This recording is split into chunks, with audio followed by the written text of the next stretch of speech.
Kailangan madala ka sa ospital. Kung maaari sana huwag niyo na akong dalhin sa ospital. Ako si Jamal Rasul. Isa akong alagad na... Teka. Wala akong gustong malaman tungkol dyan. Kung ayaw mo padala sa ospital, bahala ka. Buhay mo yan eh. Sa akin, wala akong pakialam sa anumang bagay na wala akong kaugnayan.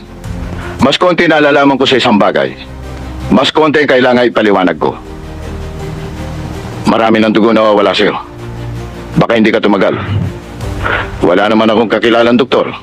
Meron, doktor ng kabayo. Pero doktor ng tao, wala. Ano pare? Anong desisyon mo? May numero akong patatawag sa inyo. Sabihin yung nalilito ko. Ano? Kayo ba si Aling Des? Ako nga, bakit? Pinapatawag ko kayo ni Mang Jamal. Kailangan niya ng tulong. Tulong? Ano nangyari sa kanya? Sugat po siya eh. Kailangan niya ng doktor. Nasaan siya? Andun siya sa amin. Kung gusto niya, sumama kayo sa amin. Pilis-pilisan ng hunyo. Naku, Des!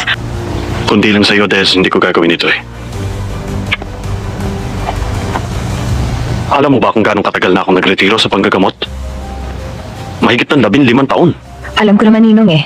Hindi niya matitiis na hindi lapatan ng lunas ang isang taong maluba ang karamdaman.